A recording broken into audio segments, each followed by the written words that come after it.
السلام عليكم ورحمة الله وبركاته. الحمد لله رب العالمين والعاقبة للمتقين، والصلاة والسلام على أشرف الأنبياء والمرسلين نبينا محمد وعلى آله وصحبه أجمعين وعلى جميع من تبعهم بإحسان إلى يوم الدين. أما بعد، فقد قال الله تبارك وتعالى في كتابه المجيد والفرقان الحميد: أعوذ بالله من الشيطان الرجيم، بسم الله الرحمن الرحيم.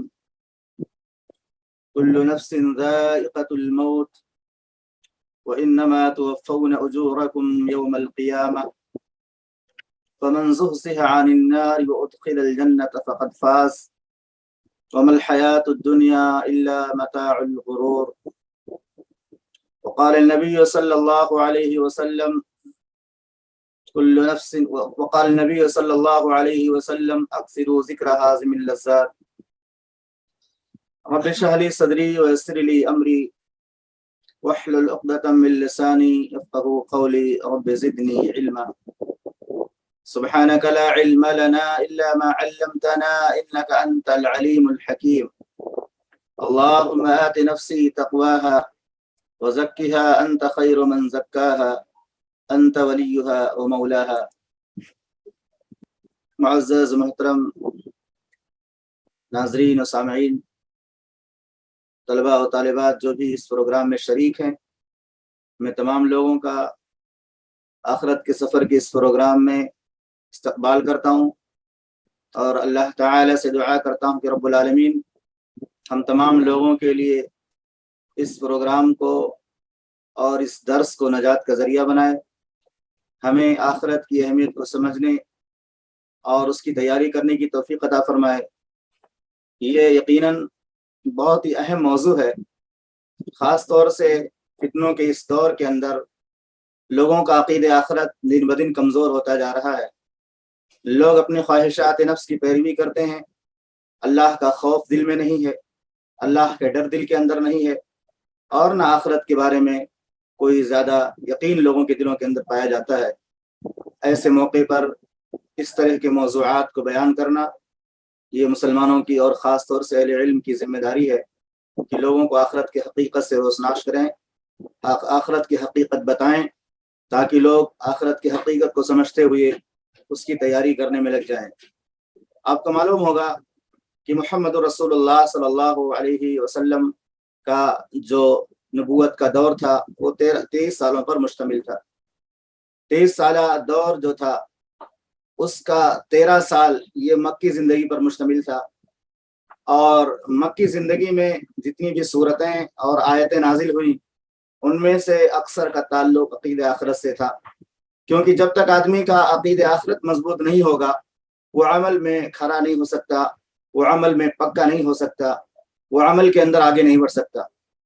اس لیے آج میں تمہیدی طور سے چند باتیں موت اور آخرت سے متعلق بیان کروں گا، اور انشاءاللہ کچھ دنوں کے اندر یا ہو سکتا ہے اگلے سنیچر تک اس کا رومن ترجمہ بھی ہو جائے اور کچھ حصہ میں آپ کو شیئر کر سکوں۔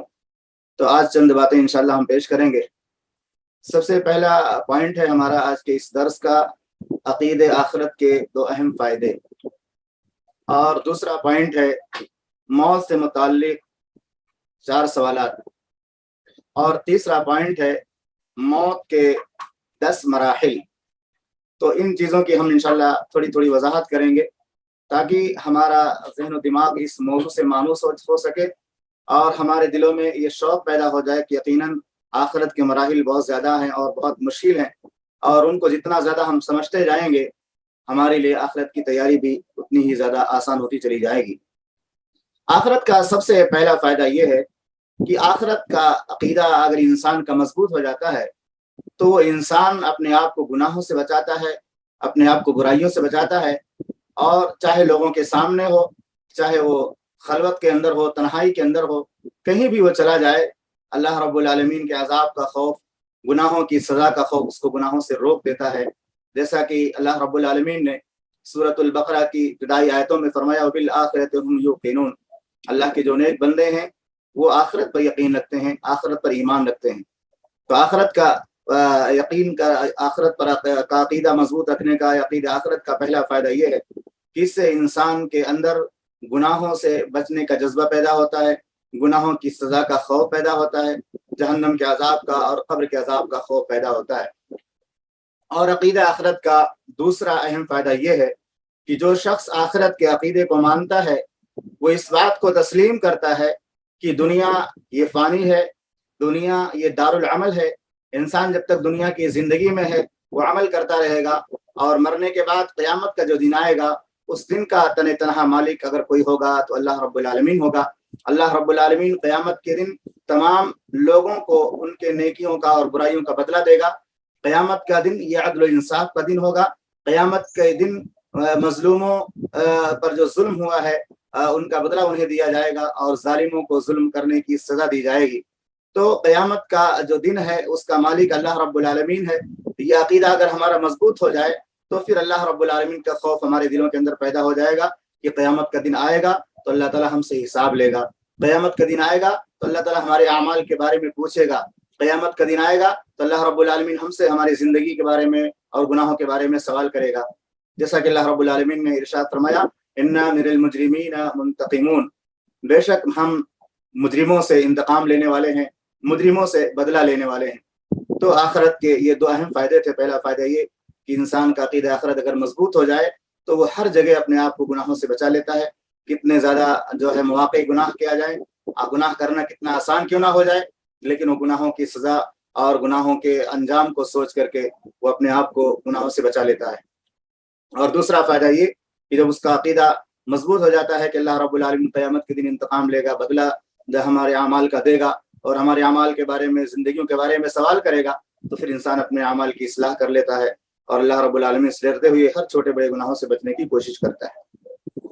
دوسرا پوائنٹ ہے موت سے متعلق 4 سوالات۔ یہ سوالات بھی ہمارے ذہن و دماغ کے اندر ہمیشہ رہنے چاہیے کہ موت سے متعلق قیامت قرآن مجید کے اندر اللہ رب العالمین نے 4 اہم سوالوں کے جواب دیے ہیں۔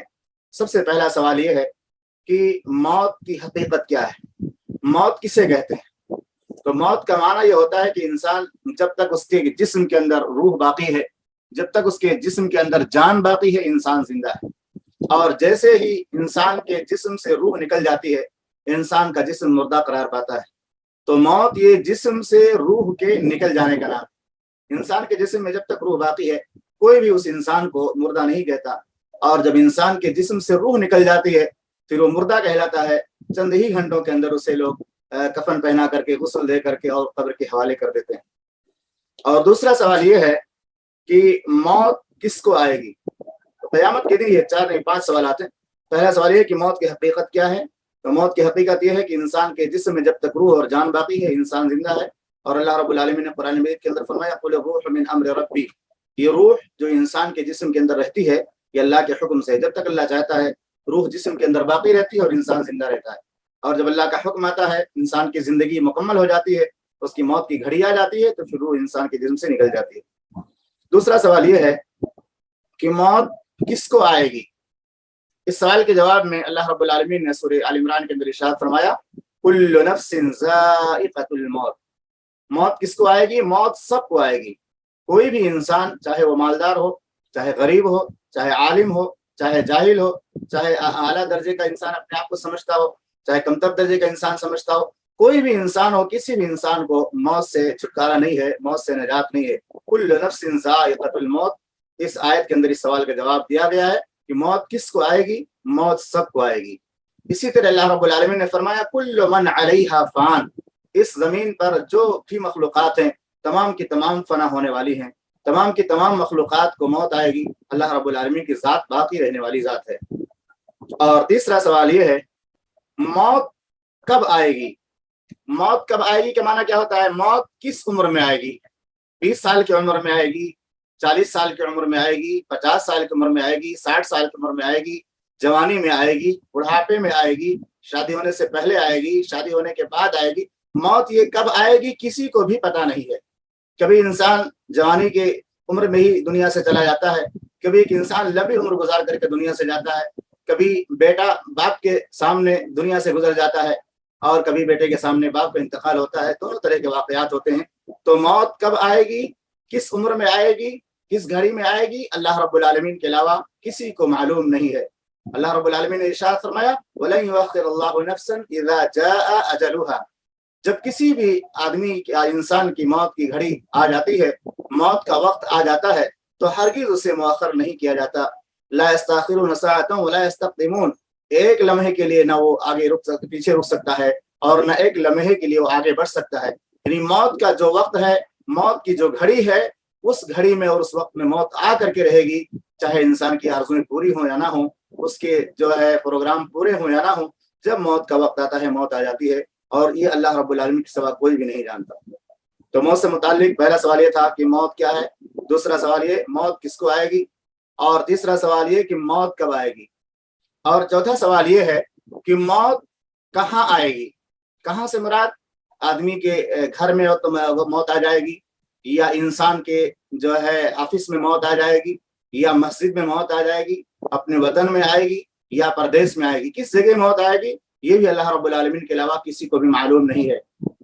اللہ رب العالمین نے اس سوال کا جواب دیتے ہوئے فرمایا اینما تکونوا یدرککم الموت ولو کنتم فی بروج مشیدہ، تم جہاں کہیں بھی چلے جاؤ، جہاں کہیں بھی چلے جاؤ، دنیا کے کسی بھی کونے میں چلے جاؤ، اور کتنی مضبوط محل میں اپنے آپ کو چھپا کیوں نہ لو، موت کا فرشتہ پہنچ جائے گا. آج انسان دنیا کے اندر شیشہ محل بناتا ہے، یا اسی طرح سے بہت زیادہ مضبوط محل لوہے وغیرہ کا استعمال کرتے ہوئے بناتا ہے، اور سوچتا ہے کہ یہاں پہ ڈاکو نہیں پہنچے گا، اب یہاں پہ چور نہیں آئے گا، یہاں پہ کوئی ظلم کرنے والا نہیں پہنچ سکتا ہے. وہ دنیا کے سارے لوگ وہاں سے رک سکتے ہیں، اور آدمی اپنے آپ کو ان لوگوں سے بچا سکتا ہے مضبوط محل اور مضبوط عمارت تعمیر کر کے. لیکن موت کا جو فرشتہ ہوتا ہے نا، وہ ہر جگہ پہنچ جاتا ہے. جہاں بھی انسان رہے گا، کتنی بھی مضبوط جگہ ہو، کتنی بھی محفوظ جگہ ہو، کہیں بھی انسان چلا جائے، وہاں موت اس کو پکڑ لے گی اور موت اس کو نہیں چھوڑے گی. اس لیے اللہ رب العالمین نے ارشاد فرمایا قل ان الموت الذی تفرون منہ فانہ ملاقیکم، آپ کہہ دیجئے کہ ہمارے پیغمبر آپ کہہ دیجئے ان الموت الذی تفرون منہ، بے شک موت جس سے تم بھاگتے ہو، یہ موت تم کو پکڑ کر رہے گی. فانہ ملاقیکم، یہ تم کو پکڑ کر رہے گی. ثم تردون الی عالم الغیب والشہادہ، پھر تم اس ذات کی طرف جو ہے پلٹائے لوٹائے جاؤ گے جو غائب اور حاضر تمام چیزوں کی جاننے والی. تو اس آیت پر آپ غور کیجئے تو رونگٹا کھڑا ہو جاتا ہے کہ اللہ نے کس انداز سے اس بات کو بیان کیا کہ تم جہاں کہیں بھی جاؤ، تم موت سے بھاگ نہیں سکتے. قل ان الموت الذی تفرون منہ فانہ ملاقیکم، جس موت سے تم بھاگتے ہو وہ تم کو دبوچ کر کے رہے گی، وہ تم کو پکڑ کر کے رہے گی. جیسے کوئی ایک شکاری ہوتا ہے اور کسی جانور کا شکار کرنے کے لیے آگے بڑھتا ہے، اور وہ کسی ایسی جگہ اس کو پھنسا دیتا ہے کہ آگے کوئی راستہ نہیں ہوتا ہے. آگے کوئی راستہ، مثال کے طور سے کوئی جو ہے جانور ہے، اب آدمی اس کو دوڑاتے دوڑاتے اپنے گھر کے اندر پہنچا دیا، اور اس گھر کے اندر آگے سے کوئی راستہ نہیں، پیچھے سے انسان مارنے والا اس کو دوڑا رہا ہے، اب آگے سے کوئی راستہ نہیں ہے، اور وہ جانور وہاں آ کر کے پھنس گیا، تو ظاہر سی بات ہے اس کو آدمی پکڑ لے گا. اس کو پکڑنے کے بعد جیسا چاہتا ہے اس کو ذبح کرے گا یا کھا لے گا، اس کو کاٹ کر کسی بھی طرح سے اس کا استعمال کرے گا. تو جب وہ راستہ سامنے بند ہو جاتا ہے نا، تو پھر شکار کرنے والا جیسا چاہتا ہے اس کو پکڑ لیتا ہے، دبوچ لیتا ہے اور اپنے کنٹرول میں کر لیتا ہے. تو یہی حال جو ہے انسانوں کا ہوتا ہے کہ جب موت کی گھڑی آ جاتی ہے، تو جیسے کوئی جانور کسی کمرے کے اندر پھنس جائے، پیچھے سے شکاری دوڑائے اور سامنے کوئی کمرہ ہو یا کوئی تنگ جگہ ہو، وہاں سے بھاگنے کا راستہ نہ ہو، تو یہی حال انسانوں کا بھی ہوتا ہے کہ جب موت کی گھڑی آ جاتی ہے اور موت کا فرشتہ روح قبض کرنے کے لیے آ جاتا ہے، تو انسان کہیں بھی بھاگے، سامنے کوئی راستہ نظر نہیں آتا. چاہے کتنا بڑا ڈاکٹر اور کتنا بڑا طبیب اور کتنا بڑا حکیم کیوں نہ آ جائے، کسی بھی علاج کے ذریعہ، کسی بھی دوا کے ذریعہ اس کو شفا نہیں ملتی. پھر اس کی روح پرواز کر جاتی ہے، فرشتے اس کی روح کو نکال لیتے ہیں. یہ بڑے اچھے انداز سے اور بڑے ڈراؤنے انداز سے اللہ رب العالمین نے اس کو بیان کیا. قل ان الموت الذی تفرون منہ فانہ ملاقیکم، وہ تم کو پکڑ کر کے رہے گی. ثم تردون الی عالم الغیب والشہادہ، پھر تم اس ذات کی طرف لوٹائے جاؤ گے جو غائب اور حاضر تمام چیزوں کی جاننے والی ذات. تو اس بات کو اللہ رب العالمین نے بیان کرتے ہوئے فرمایا اینما تکونوا یدرککم الموت ولو کنتم فی بروج مشیدہ، تم جہاں کہیں بھی چلے جاؤ، موت تم کو آ پکڑے گی، موت تم کو دبوچ لے گی. ولو کنتم فی بروج مشیدہ، چاہے تم عالی شان اور مضبوط محلوں میں کیوں نہ چلے جاؤ، کتنا بھی مضبوط محل ہو،